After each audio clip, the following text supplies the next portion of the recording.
Rami was a quiet man who worked the night shift on Station 9, a huge space station floating near the edge of the Orion Belt.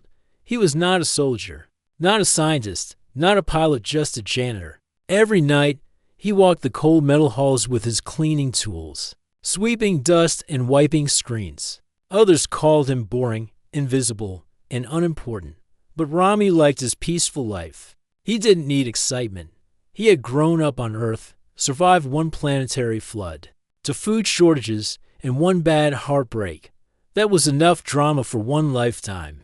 But everything changed the night he found the blue cage. It was in the lowest level of the station sector D-17, an area marked restricted access. Normally, janitors weren't allowed there, but that night, the security system glitched. The door slid open without a password. Rami, curious and a little bored, stepped inside. The hallway was dark and silent. Thick walls, cold air. The lights flickered slowly, one by one. As he walked, he passed broken cages, empty rooms, and strange machines covered with alien symbols. Then he saw it. A glowing blue light came from the last room on the right. Inside was a large glass containment pod, surrounded by warning signs in every known language. Class Omega life form. Do not approach. Danger. Bioweapon. Authorized personnel only. But the pod was quiet. No alarms. No guards. Just silence and something inside. Rami stepped closer and stared through the glass. A creature was curled up in the corner. Breathing slowly, it looked like a cat, but not an ordinary one. Its body was covered in smooth, short fur that shimmered in deep shades of blue, like ocean water at night. Its tail was long, with a soft glow at the tip. Its ears twitched slightly, even in sleep, and its eyes golden and deep opened slowly, staring straight at him for a moment. Rami forgot to breathe. The creature didn't move. It didn't growl or hiss. It just stared at him, calm, patient, curious. He looked at the control panel beside the pod. The status read, Containment stable. Last activity, 7 years ago. 7 years, Rami whispered. They just locked you away. There was a small screen on the side. It showed the creature's name, species, Velkai code name, Unit Z33 threat level. Maxi Moon had heard of the Velkai before, rumors only. Stories shared between station workers during long breaks. A war beast from the dark corners of the galaxy. Fast, deadly, impossible to stop. They said a single Velkai once destroyed a whole pirate fleet on its own. The Galactic Union had banned them centuries ago. So what was it doing here? Sleeping? Waiting? Rami didn't know why he did it. Maybe it was the way the creature looked at him. Not with anger, not with hunger, but with something else, loneliness. He reached out and placed his hand gently on the glass. The creature moved for the first time, slowly standing up and walking closer. It didn't roar or bare its teeth. It simply mirrored his movement, placing one soft paw on the other side of the glass dot. In that moment, something clicked. Rami felt a connection, a silent understanding. I don't know why you're locked up, he whispered. But you don't look like a monster to me. Behind him, the lights flickered again. A soft alarm began to beep in the hallway. The station's central system was rebooting. That meant the doors would lock again soon. Rami looked at the pod one last time.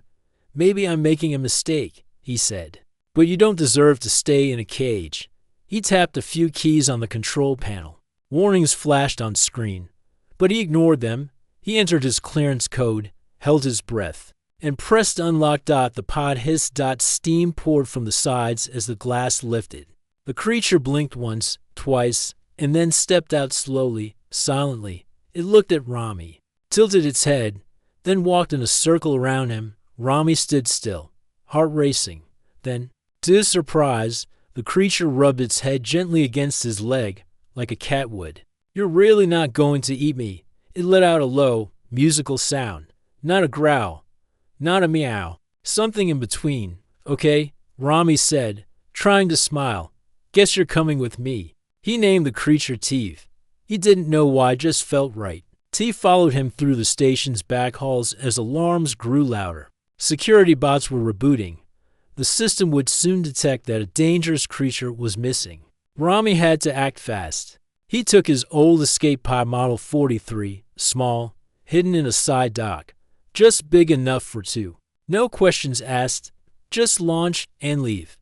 The ship launched into the stars, heading for Earth. Steve sat beside him, tail curled neatly, eyes glowing in the dark. As the stars stretched around them, Rami looked at the creature again.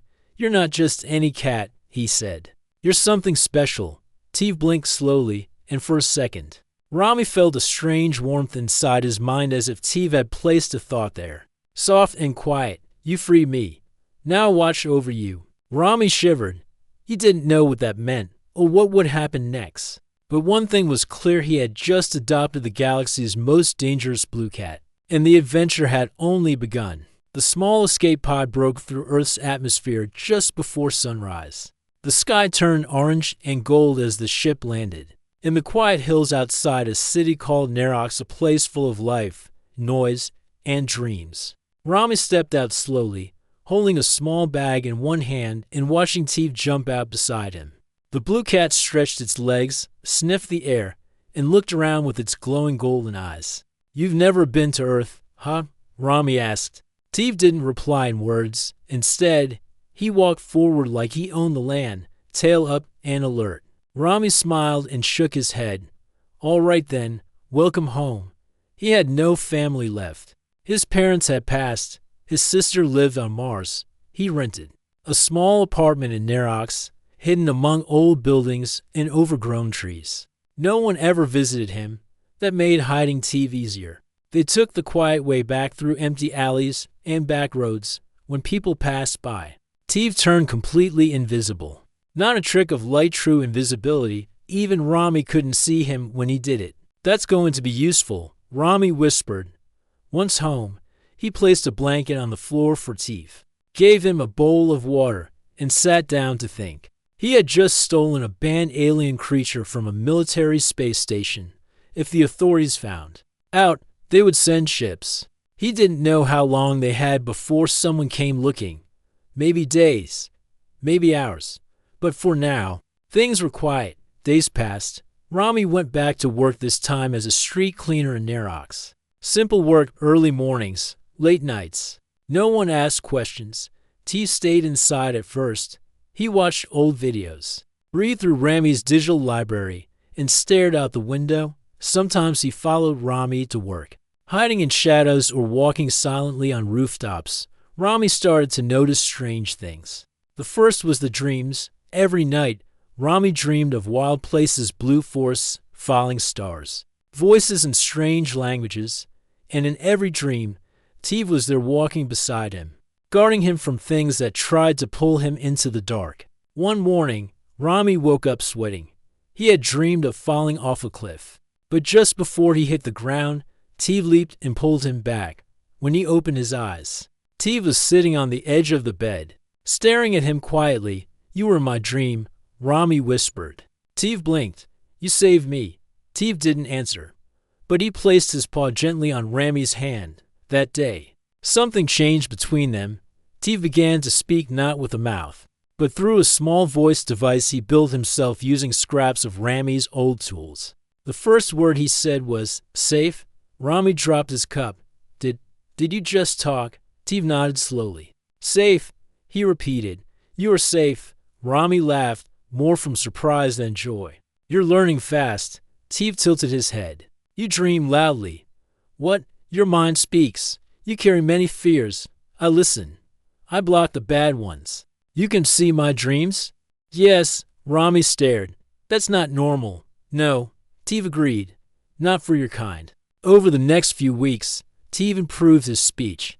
He explained things slowly, carefully. His kind, the Velkai, once served warlords as weapons. They were made to hunt enemies not just in real space, but in dream space too. Their minds were sharp, their bodies fast, and they could move through psychic layers most species didn't even know existed. "I was trained to destroy," Steve said.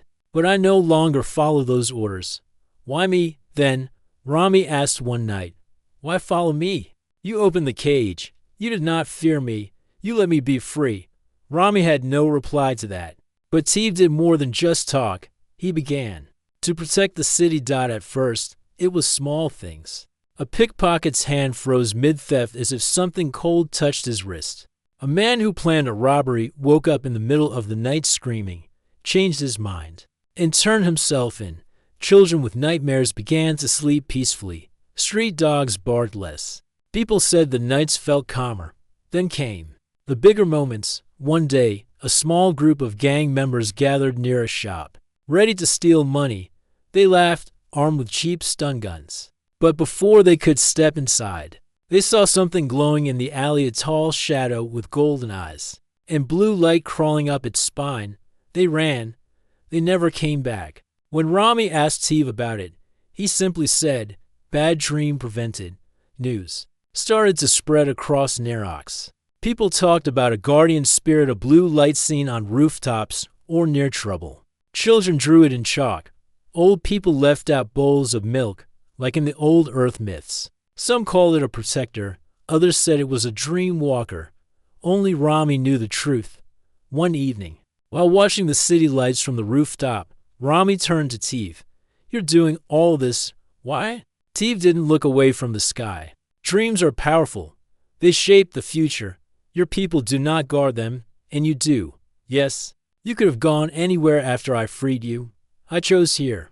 Why?" Steve's eyes glowed gently. "This city dreams. You dream. Not perfect dreams, but real ones, strong ones." Rami was silent. Then Steve added, "Something dark is coming. I feel it in the stars." Rami frowned. "Coming where?" "Here, Earth." Rami's hands grew cold. "Is it after you?" he asked. "No," Steve said. "It is after everyone. They send dreams first, weak ones, then stronger, then invasion." Rami felt his stomach turn. "How much time? I do not know, but I will guard until the last dream is safe." As the wind blew softly around them, Rami looked at the cat-shaped alien beside him. Not just a pet, not a monster, something ancient, something powerful. And now, something his. One cloudy night, Rami stood by his small kitchen window, watching the rain fall over the city. Streetlights blinked below, and cars moved like silent insects behind him. Steve sat still on the floor, eyes closed, tail wrapped neatly around his body. Rami had been having strange dreams again, but this time they were different, stronger, darker. He kept seeing a black sky filled with spinning shapes, strange ships with too many wings, and voices whispering in a language he couldn't understand. In each dream, fire fell from the stars, and shadows walked the streets of Nerox. Rami turned to Steve. "It's happening again. I had another bad dream last night." Steve slowly opened his glowing golden eyes.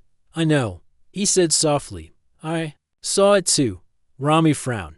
"What is it, Varn?" Steve's voice was low. "They are dream hunters. Mind leeches. They search for new places to feed. Once they find a dreaming world, they never stop. And they're coming here?" Rami asked, heart pounding. "They have marked Earth. Your dreams carry light. That light has reached them." Rami sat down on the floor. "How do we stop them?" Steve tilted his head. "We fight them where they travel in the dream realm." Rami looked confused. "But I'm not like you. I can't walk in dreams. You can," Steve said calmly. "All humans can. But they have forgotten how." Rami didn't know what that meant, but Steve was already getting to work.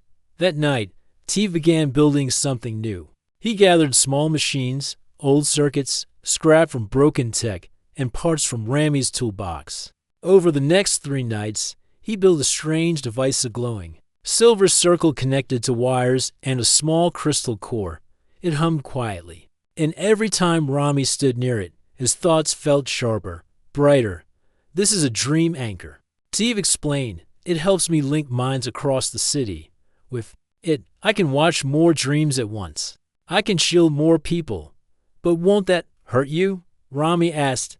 Steve didn't answer. He simply said, "I will do what I must." As the days passed, Rami noticed things changing in the city. People began waking up tired, even after full sleep. Children cried in their beds, afraid of monsters they couldn't describe. Adults forgot their dreams, but walked through the day with heavy hearts and distant eyes. Rami walked the streets during work and felt it to a strange pressure in the air, like the sky was watching. Even the birds flew lower. Dogs barked at nothing. Streetlights flickered without reason. Then came the first incident. A young man collapsed in the middle of the Central Park, shaking and whispering strange words in his sleep.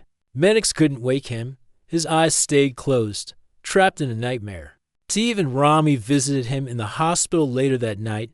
Steve stood at the foot of the bed, placed one paw on the boy's foot, and closed his eyes. After a moment, he whispered. The Varn touched him. Rami's voice was low. Can you save him? Steve didn't move. I already have. That night, the boy woke up. More cases followed, people collapsing during meetings, falling asleep while standing, screaming in their sleep at night. But every time, when Steve visited silently, the person recovered. Soon, Rami understood why. Steve wasn't just protecting him anymore. He was protecting the entire city. Each night, he would sit on the rooftop with the dream anchor humming beside him. His body would go still, but his mind would leap across sleeping minds, watching, guarding, guiding, and Rami began to feel it. When he slept near the anchor, his dreams became clearer. Sometimes, he saw Steve walking beside him in the dream, a glowing blue shape with fire in his eyes. And sometimes, Rami helped him, just by staying calm, just by focusing. Rami could push back shadows, close doors, or give strength to the dreamers around him. Steve called this the dream field. It is shaped by thought, Steve explained, by emotion. If your people dream of peace, I can use that as a shield. If they dream of fear, it opens a path for the Varn. So, we need people to feel safe, Rami said. Yes, safe, brave, united. But how do we do that? They don't even know they're being attacked. Then we must help them dream better, Steve said. That week, Rami came up with a plan. He started a small project called Good Dream Nights. He spread messages online and threw posters across Nerox. Simple things like, leave your fears at the door, dream something beautiful tonight. What if your dream could protect someone else? Close your eyes, see something worth saving. People were curious. At first, they laughed. But slowly, more people joined. Schools held storytelling nights. Artists painted bright dreams on the walls. Musicians played peaceful songs in public parks. For the first time in weeks, the air felt lighter, and Steve, deep in the dream realm, smiled. With more people dreaming light, his shield grew stronger. He stopped more attacks. He caught more Varn shadows trying to sneak into minds. But the Varn noticed. One night, as Rami slept near Steve on the rooftop, he had the worst dream yet. He was walking through Nerox, but the sky was black, and the buildings were broken. Fire rose from the ground, and shadows walked with long arms and sharp teeth. People ran, screaming, but their voices had no sound. Then he saw it, a ship floating above the city, shaped like a spinning circle with eyes. The Varn had seen them. Rami woke with a gasp. Steve was beside him, tail straight, eyes glowing like suns. They're coming, Steve said. The real ships, not just dreams. When? Rami asked. Soon. Can we stop them? Steve stood up and looked at the city below. If we dream together, maybe. The air above Nerox was still, too still. It was the kind of silence that made people uneasy without knowing why. Birds flew in strange patterns. Shadows stretched longer at sunset. People felt like something was watching, but no one could see it. Rami stood on the rooftop again, looking over the city lights. Behind him, Steve was busy, working with quiet focus. The dream anchor he had built was now glowing brighter, its crystal center pulsing slowly like a beating heart. Steve, Rami said, if the Varn are coming in real ships, why are they still sending dreams? Steve didn't look up. Because dreams are faster than ships. They weaken the mind. They break courage before battle. It is how they win. Rami walked closer. So what are you building now? Steve finished, attaching a silver arc to the base of the anchor, and stepped back. The air shimmered faintly in front of the device, like heat on glass. This, Steve said, is the dream gate. With it, I can stay inside the dream realm longer and reach farther. Minds. But I cannot power it alone. Rami frowned. What do you need, you? Steve replied. Me. Steve nodded. You are my anchor. Your mind is stable, clear. With your help, I can turn dreams into defense. But if you enter with me, the risks will grow. Risks, Rami asked. You could lose yourself in the dream, Teeve said, or worse, be seen by the Varn. Rami felt his chest tighten. He wasn't a hero. He was just a street cleaner, a former janitor. But something deep inside told him he had to do this. He nodded. Tell me what to do. That night, Rami lay inside a simple circle Teeve had drawn round the dream gate. He closed his eyes. Teeve placed a paw gently on his forehead, and the last thing Rami heard was a soft whisper. Do not fear the dream. Shape it. The dream realm opened like a door made of light. Rami found himself standing in a field of stars. The sky above was endless, filled with colors he couldn't name. Roads of silver light stretched in all directions, each one leading to someone's dream. He looked down at his hands. They glowed faintly, as if he were made of starlight. Teeve appeared beside him, not as a small blue cat, but as a tall creature made of flowing energy blue fire wrapped in fur and light. His eyes burned gold.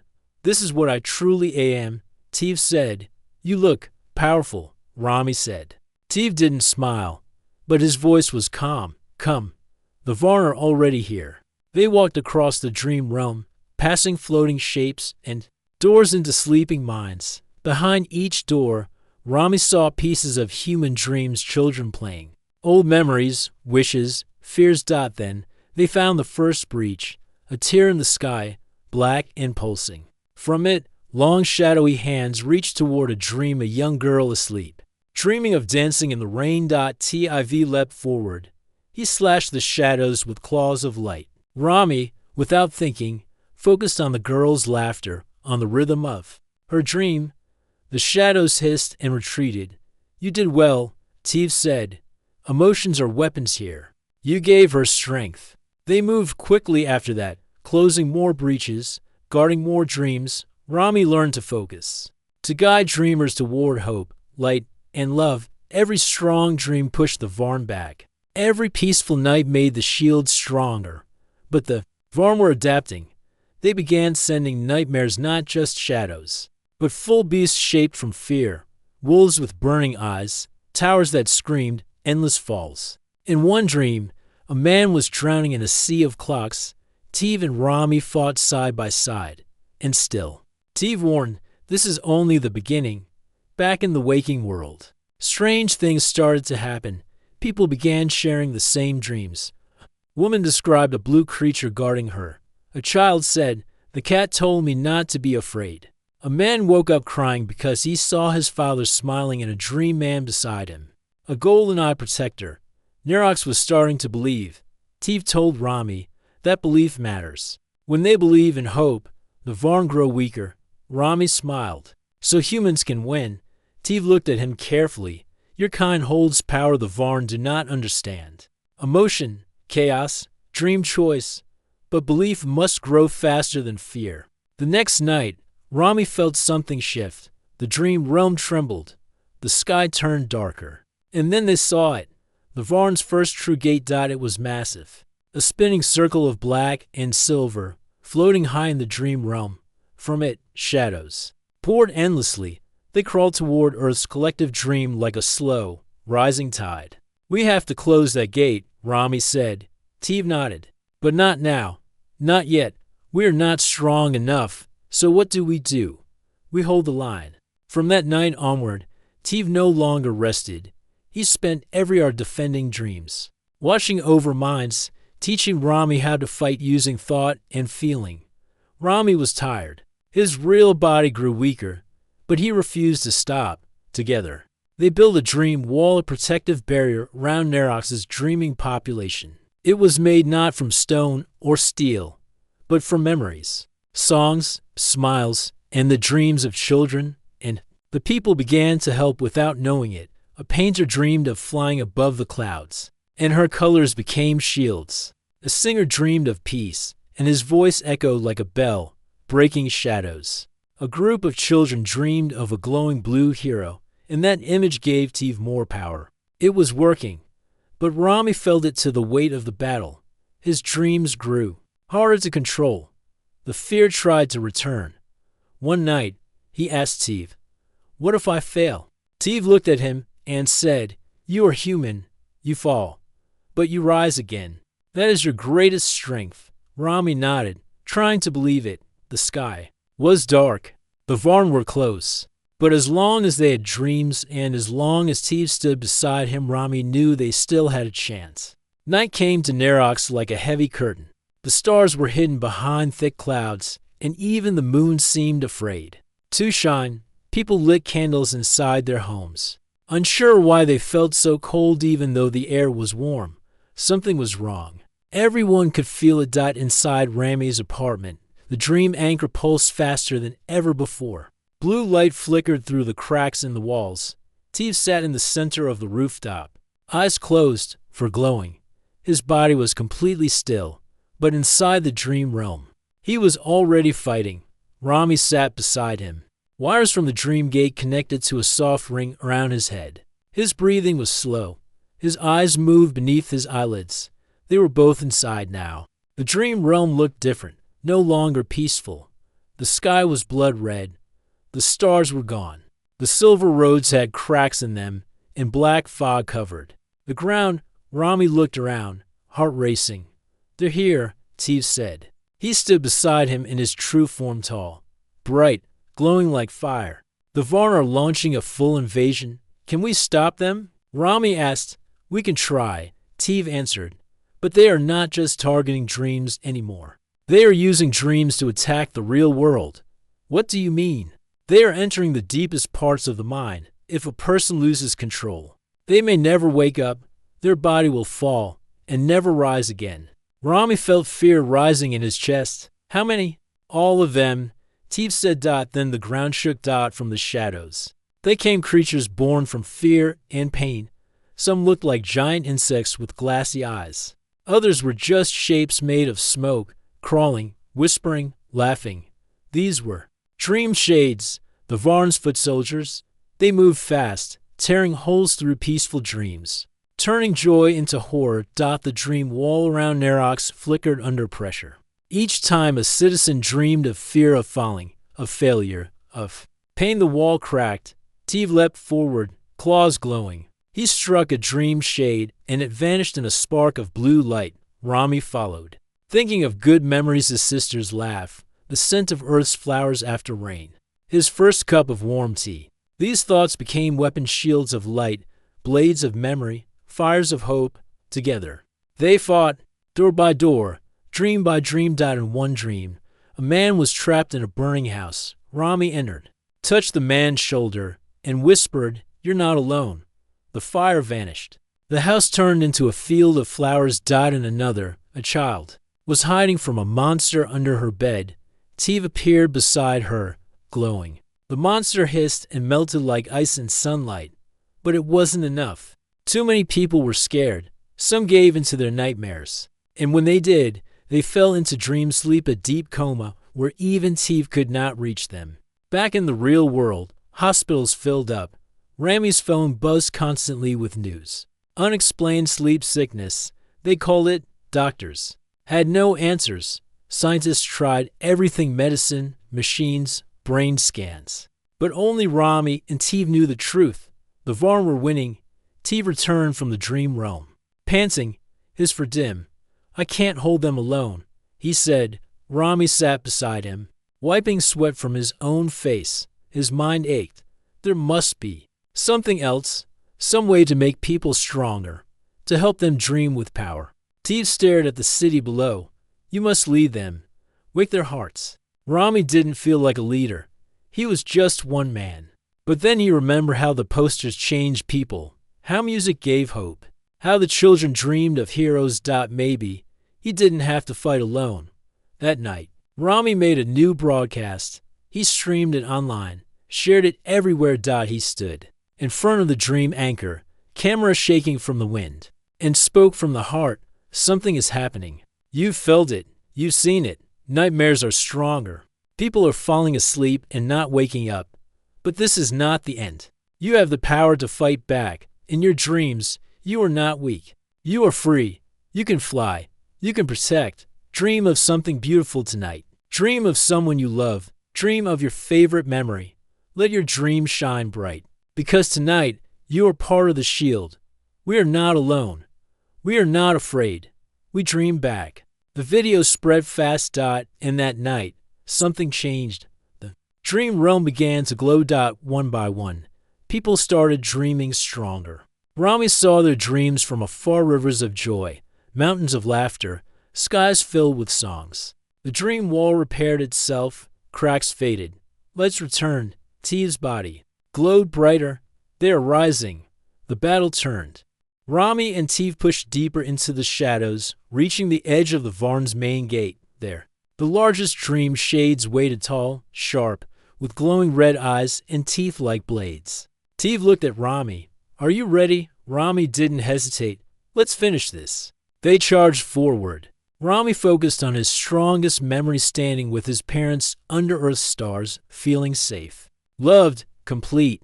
That memory became a wave of light, crashing into the creatures, burning them away.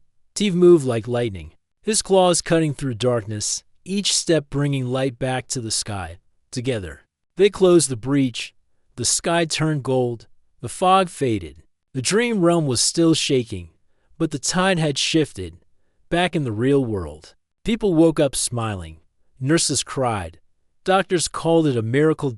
And across Nerox, no new cases of sleep sickness appeared that night. Rami sat beside Teve as the sun rose. Both of them were tired, but alive. Teve spoke softly. You gave them hope. You showed me how, Rami replied. But Teve looked toward the sky, his voice serious. This was only the siege. Their true weapon is still coming. Rami looked up too. What is it? Teve closed his eyes. A dream that ends all dreams. Tonight's after the siege. The people of Nerox slept peacefully again. Children dreamed of bright skies and endless parks. Workers dreamed of rest and gentle music. Hope was returning to the city. The dream wall stood tall. But Teve did not rest. He sat at the center of the rooftop, facing the stars. His fur no longer glowed like before. It flickered, like a candle. In strong wind, his breathing was slower, his voice softer. Rami brought him a warm drink and sat down beside him. You've been quiet. Teve nodded slowly. They are gathering their last weapon. What kind of weapon? Rami asked, worried. Teve looked at the sky. The Varn called the dream bomb. It is not made of fire or metal. It is made of pure nightmare. It will enter all minds at once. If it lands, no one will wake again. Rami felt his chest go cold. How much time do we have? One night, Teve said. Maybe less. Rami stood up. Then we fight again. Teve looked at him with tired eyes. This time, you must go deeper. Deeper. Yes, I cannot stop the dream bomb alone. I must guide you into the core realm, the deepest level of dreams. That is where the bomb will fall. I've never been there before, Rami said. No human has. It is full of raw thought. Time moves differently. It is dangerous. Rami thought for a moment, then nodded. Let's do it. That night, they activated the dream gate once more. This time, Teve added a second crystal and linked it directly to Rami's heart rate and brain waves. The machine glowed brighter than ever before. The air around them buzzed. Electricity danced in the sky. Close your eyes, Teve said. Rami did, and the world vanished. Inside the core realm, everything was different. The sky was alive. Shapes moved without form. Time bent like soft clay. Rami stood on floating pieces of memory, his childhood home, his first bicycle, the park where he used to sit alone. Round him, images of the world blinked in and out like lights. Teve stood beside him, larger than ever, his voice echoing. This is the foundation of all. Dreams, the core realm, the place where thoughts are born. Rami's body shimmered. His skin was silver, his eyes blue like Teve's. He felt powerful, yet fragile. Where's the bomb? He asked. Teve pointed to the distance. There, floating in the air, was a black sphere the size of a building. It pulsed with red and purple light. Round it swirled millions of tiny Varn shadows, whispering, feeding it energy. That's it, Teve said. If it touches Earth's dream field, all minds will collapse. Then we stop it now, Rami said. They rushed forward, but the shadows felt them coming. dozens of dream shades attacked, their shapes shifting constantly, fearful faces, sharp claws, storms of screaming sound. Rami focused on the strongest feelings he had: love, loyalty. Wonderan sent them forward like fire. T roared, his claws cut through darkness, and his voice broke through lies. Step by step, they fought their way toward the bomb. But as they got closer, the shadows grew stronger. The bomb itself began to pulse faster. It opened slightly, showing a lightless void inside. Rami felt it in his mind, the pull to give up, to rest forever, to forget everything. He dropped to his knees. I can't, he whispered. It's too strong.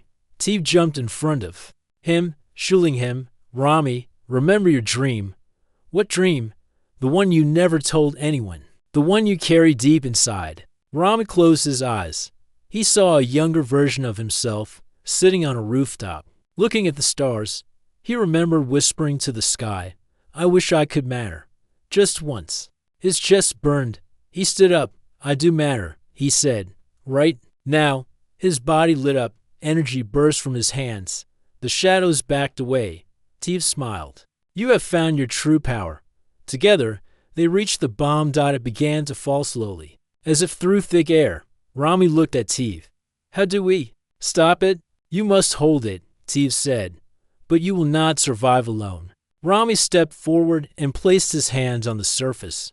Cold rushed through his arms. His mind filled with screams, broken dreams, empty voices. He cried out. Teeve placed his paws on top of Rami's hands. His voice echoed in both the dream realm and the real world. You are not alone. Light exploded. The shadows screamed and vanished. The bomb began to shrink, twisting in on itself, pulling the darkness inside. Rami's mind felt like it was breaking, but he held on. And then silence.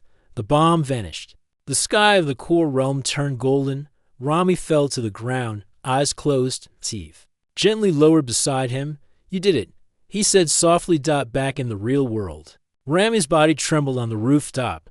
Lights across Nerox blinked brightly. People who had fallen into sleep sickness woke up all at once.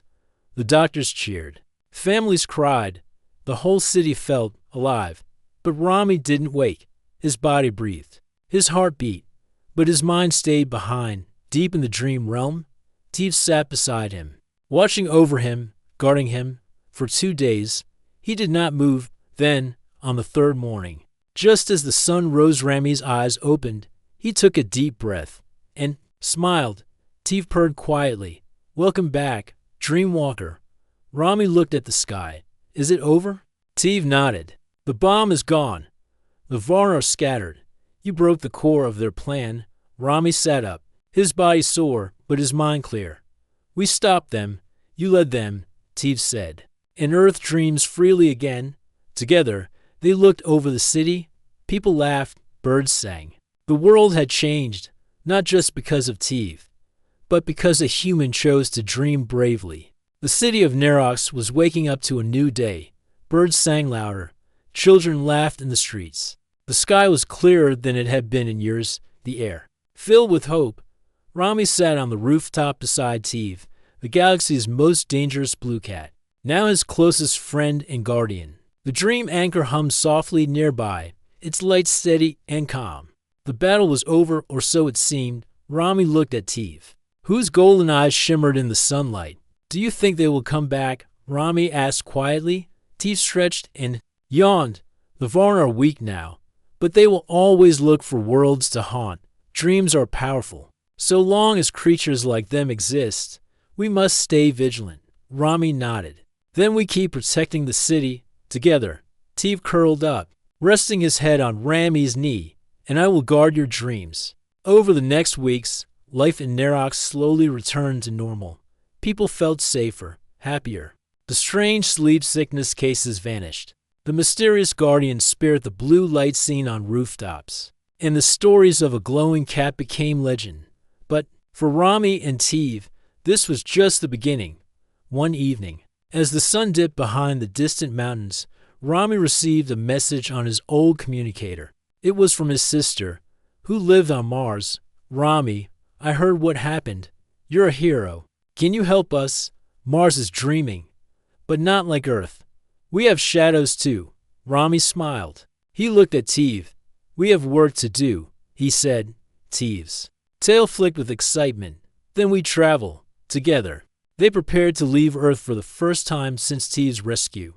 They packed the escape pod, loaded the dream anchor with new energy crystals, and set coordinates for Mars.